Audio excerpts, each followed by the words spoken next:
오늘 말씀은요, 아구레 잠언이라는 제목으로 말씀을 나누겠습니다.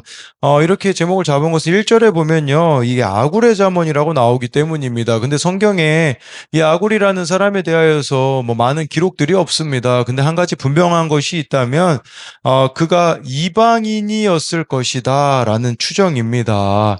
예, 그런 의미로 보자면요, 이 지금 잠언 30장이 의미하는 게 뭐겠습니까? 하나님을 알아가는 것에는요, 여러분, 차별이 없다라는 겁니다. 예, 그래서 저는 그런 의미에서 여러분, 이 아굴의 잠언에 여러분들의 이름을 넣어도 괜찮을 것 같습니다. 정말 좋아요, 여러분들이. 말씀대로 살아가는 그 삶을 통해서 발견한 그 비밀들을 이야기할 수 있다면, 예, 아굴의 잠언뿐 아니라 나의 또 잠언이 될 수 있음을, 예, 우리가 이 말씀을 통해서 볼 수 있는데요. 예, 첫 번째로요, 이 아굴의 잠언은 나는 짐승이라고 합니다. 1절인데요. 이 말씀은 야게의 아들 아굴의 잠언이니 그가 이디엘 곧 이디엘과 우갈에게 이른 것이라. 여러분 1절이요. 이제 여러 가지로 번역이 됩니다. 왜 그러냐면요. 이디엘, 우갈 이것을 사람 이름으로 보기도 하지만 뜻으로 해석하기도 합니다. 예를 들면 이디엘이 이름으로도 볼 수 있겠지만 나는 피곤하다라는 뜻도 있습니다. 그래서 1절을 여러 가지로 번역을 하면요. 제가 가지고 와봤는데 이런 번역이 가능합니다. 저렇게 노란 글씨로 표시를 했는데 야게의 아들 아굴의 계시 또는 잠언이다. 그가 말했다. 하나님, 저는 지쳤습니다. 어떻게 하면 이겨낼 수 있을까요? 이렇게 번역할 수 있어요. 이렇게 번역한 성경을 보면 공동 번역에 보면 이렇게 번역이 됐거든요. 예, 그래서 이디엘과 우갈을 이름으로 본다면 이런 의미가 되겠죠. 지금 아굴이 자신이 하나님 안에서 발견한 말씀의 원리를 전해준다라는 의미로 볼 수 있겠죠. 근데 그것이 이름이 아니라 뜻으로 본다면요. 네, 자신의 이런 하나님 앞에서의 겸손함을 보여주는 거예요. 다른 데서 해결하지 않겠다라는 거죠. 자신의 그런 지침, 힘듦을 하나님 안에서 해결해 가고자 하는 아굴의 모습이 여기에 나타나 있다라는 거죠. 여러분, 아굴의 귀한 점은요, 자신이 어떤 존재인지를 알았다라는 겁니다. 여러분, 하나님을 알아야지만 저와 여러분들이 어떤 존재인지를 분명히 알 수 있죠. 그게 바로 2절부터 4절에 보면 나오거든요. 나는 다른 사람에게 비하면 짐승이라 내게는 사람의 총명이 있지 아니하니라. 나는 지혜를 배우지 못하였고 또 거룩하신 자를 아는 지식이 없거니와 하늘에 올라갔다가 내려온 자가 누구인지 바람을 그 장중에 모은 자가 누구인지 물을 옷에 싼 자가 누구인지 땅의 모든 것을 정한 자가 누구인지 그의 이름이 무엇인지 그의 아들의 이름이 무엇인지 너는 아느냐. 예, 2절부터 4절에 이 아굴의 겸손함이 나와 있어요. 한마디로요. 나는 모른다라는 겁니다. 교만한 사람의 특징은 뭡니까? 나는 다 안다인 것이죠. 그런데 여기 보면 예, 지금 아굴은 모른다라고 하고 있어요. 2절에 보면요. 아굴은 자신을 짐승이라고 말합니다. 이거 비슷한 고백 어디서 볼 수 있습니까? 사도 바울이 나는 죄인 중에 괴수라고 하는 거 아니겠습니까? 다른 사람에 비하면 짐승이라고 말하는 사람은요, 겸손한 사람인 거죠. 대부분의 사람들은요, 나는 너보다 낫다, 나는 너보다 더 옳다, 이렇게 이야기하죠. 근데요, 아굴은요, 그렇게 하지 않았다라는 것을 보여주고 있어요. 왜 자신을 짐승이라고 했습니까? 2, 3절에 보면 나오죠. 자신에게 총명이 있지 않고 지혜를 배우지 못하였고 또 거룩하신 자를 아는 지식이 없기 때문이라고 합니다. 여러분 우리가 알아야 되는 것은요. 세상에서 쌓은 그 명성과 지식부는 하나님 앞에 다 짐승과 같은 수준의 것이라는 겁니다. 이를 알고 하나님을 의지하는 것이 겸손해지는 비결이라는 것이죠. 4절에 보면요. 야굴은 창조주 하나님의 그 오묘한 섭리를 자신은 알지 못한다라는 겁니다. 세상을 완벽하게 만드신 이 하나님의 섭리와 예, 정말 자신의 지식을 비교하면 짐승 같은 존재일 수밖에 없음을 깨닫는 거죠. 그렇다면 여러분 진정한 지혜는 뭐겠습니까? 인간의 한계와 창조주 하나님의 그 완전함을 깨닫는 것에서부터 시작이 된다라는 겁니다. 여러분, 그 하나님을 알기 위해 우리들에게 필요한 게 무엇입니까? 5절, 6절에 나와 있습니다. 하나님의 말씀은 다 순전하며 하나님은 그를 의지하는 자의 방패시니라. 너는 그의 말씀에 더하지 말라. 그가 너를 책망하시겠고 너는 거짓말하는 자가 될까 두려우니라. 여러분, 5절에 하나님의 말씀은 순전하다고 합니다. 순전하다라는 것은요, 어떤 불순물도 첨가되지 않았다라는 겁니다. 여러분, 이것만이 우리들을요, 순전하게 만들어주는 거죠. 여러분, 우리들의 삶에 얼마나 많은 불순물들이 있습니까? 하나님의 말씀을 알아야지만 내 삶에 있는 모든 불순물들이 제거될 수 있다라는 거죠. 또 그를 의지하는 자에게 방패가 되어 주신다라고 말씀해 주고 있어요. 여러분, 우리는 우리 스스로가 방패 삼을 만한 것들이 도대체 얼마나 되겠습니까? 하나님의 보호하심이 아니면 안 되는 그런 인생임을 알아야 되는 거죠. 6절에요. 너는 그의 말씀에 더하지 말라고 합니다. 이런 많은 사람들이 말씀에 자꾸 더해요. 왜 더할까요? 자신들의 죄를 합리화하고 싶기 때문에 말씀에 자꾸 뭔가를 더합니다. 예, 그러다 보니까요, 여러분, 제가 예전에도 말씀드렸지만, 퀸 제임스 버전 성경도 있어요. 퀸 제임스. 원래 킹 제임스 버전인데, 퀸 제임스는 뭐냐면, 동성애를 합법하고자 그런 구절들을 싹 빼고 합리화하는 거죠. 예, 여러분, 그것은 잘못된 것입니다.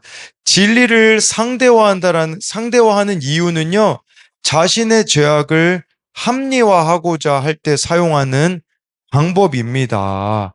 예, 그렇다면 여러분, 반대로 진리를 절대화한다라는 것은 무엇입니까?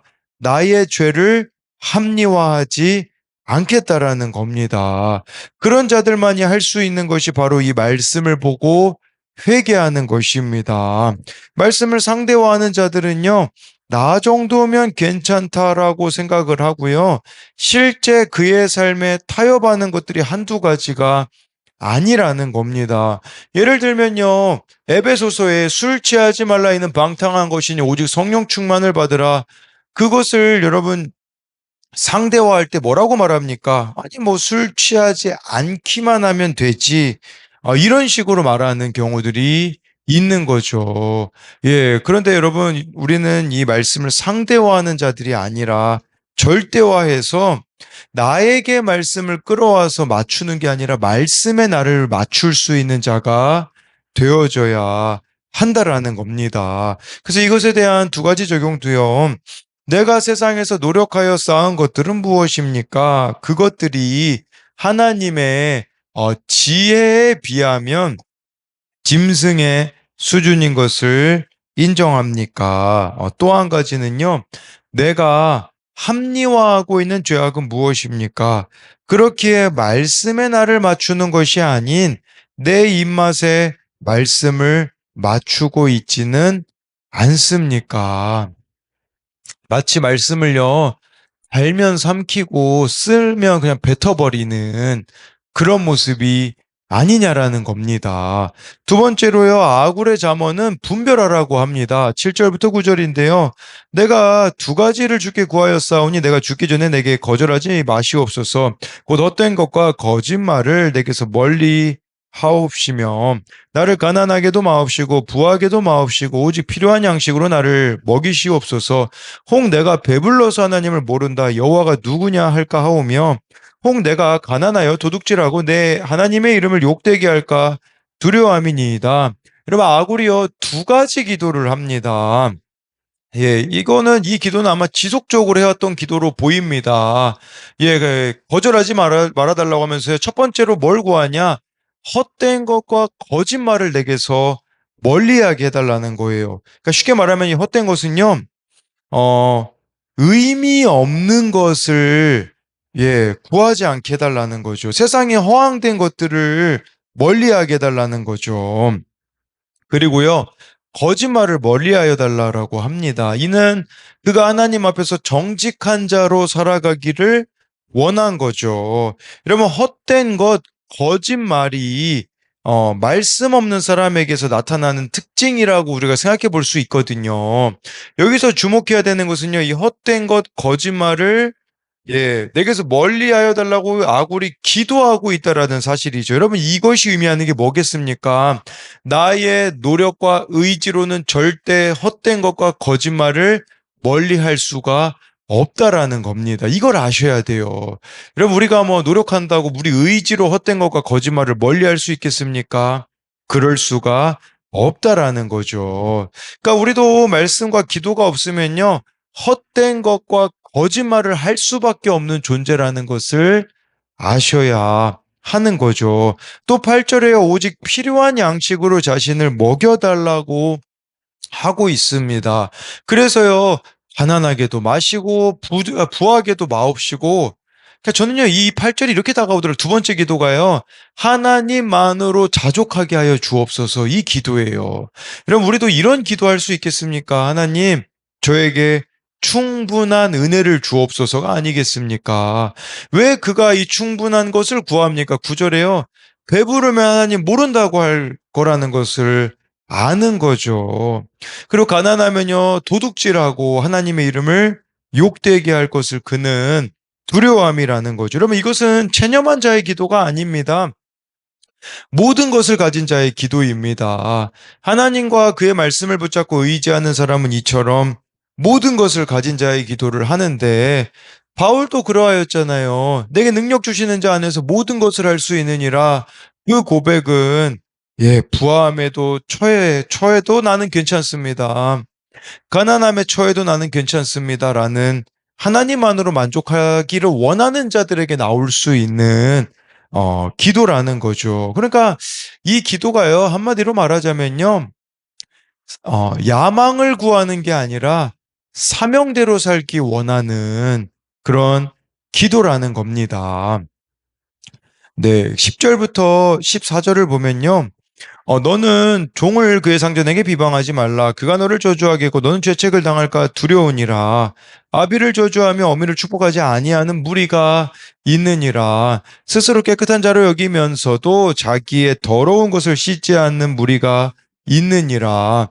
눈이 심히 높으며 눈꺼풀이 높이 들린 무리가 있느니라. 앞니는 장검 같고 어금니는 군도 같아서 가난한 자를 땅에 삼키며 궁핍한 자를 사람 중에서 삼키는 무리가 있느니라.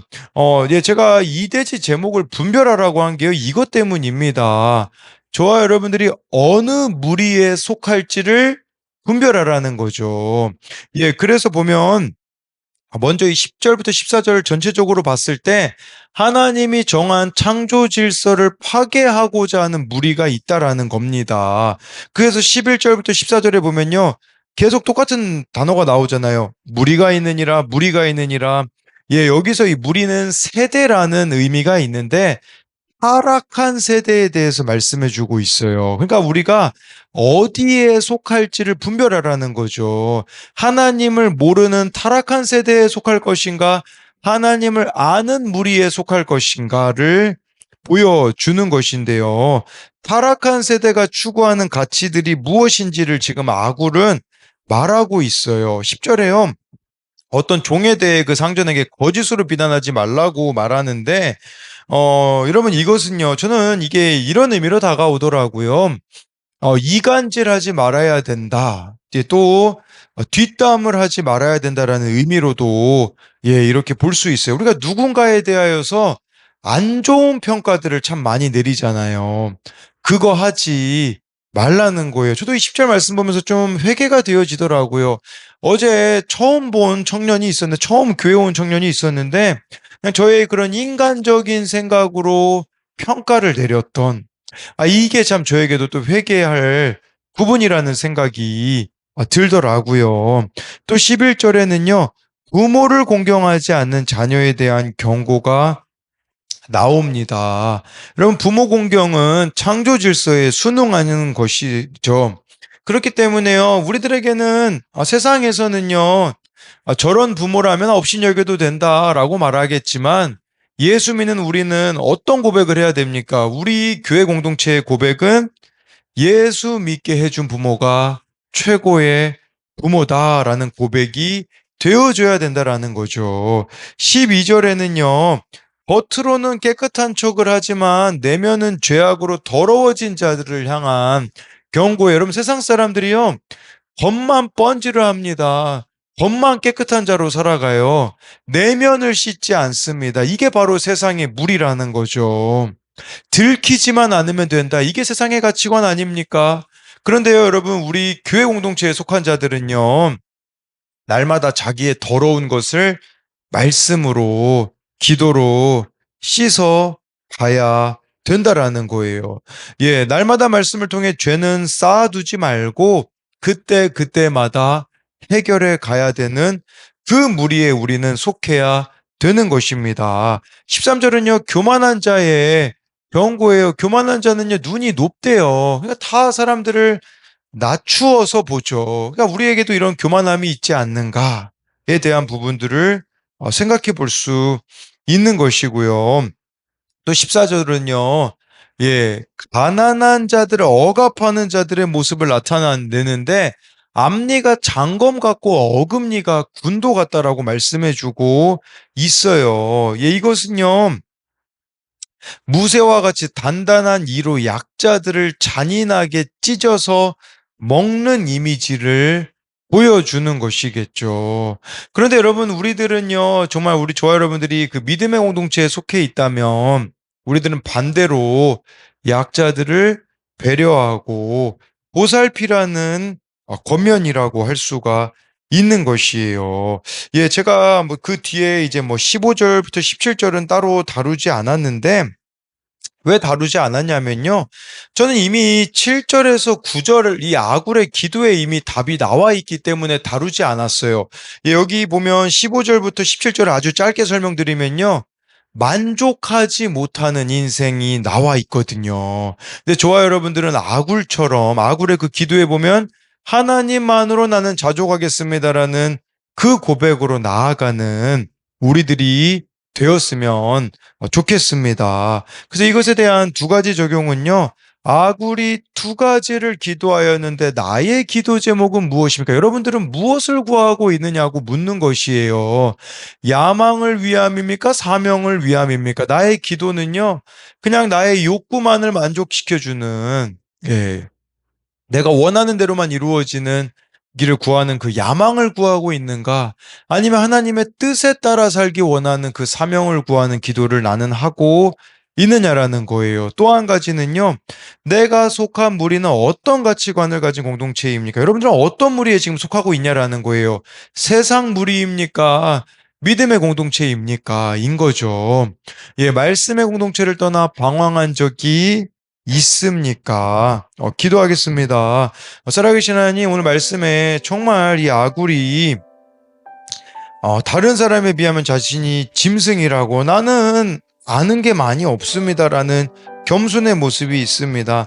하나님을 우리들이 알아야지만 이렇게 겸손할 수가 있습니다. 하나님을 모르기 때문에 우리가 얼마나 교만한지 모릅니다. 다른 사람보다 내가 더 많이 안 것 같고 더 뛰어난 것 같고 더 옳은 것 같다라고 생각하는 그 교만이 하나님 앞에서 사그러드는 은혜가 있게 하여 주옵소서. 정말 이 아굴이 하나님의 말씀은 순전하다고 그 말씀에 자신을 맞추기를 원하는 이 아굴의 모습이 우리들에게도 있기 원합니다. 우리는 자꾸 나에게 말씀을 끌어와서 껴맞추게 합니다. 그것이 아니라 이 순전한 말씀에 나를 맞출 때에 내 안에 있는 그 불순물들이 사라지는 은혜가 있게 하여 주옵소서. 아굴은 다른 것을 구하지 않습니다. 하나님만으로 나는 자족하기 원합니다. 하나님만으로 만족하기 원합니다라고 구하는 사명을 감당하기 원하는 그의 기도가 우리들의 기도가 되게 하여 주시옵시고 뿐만 아니라 분별하기 원합니다. 이 악한 세대 가운데에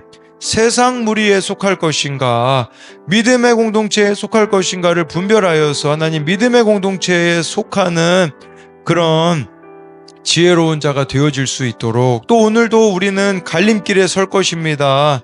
세상을 선택할 것인가 하나님을 선택할 것인가 그 가운데 좀 하나님을 선택할 수 있는 우리들이 되게 하여 주실 것을 믿으며 살아계신 예수님 이름으로 기도드립니다. 아멘.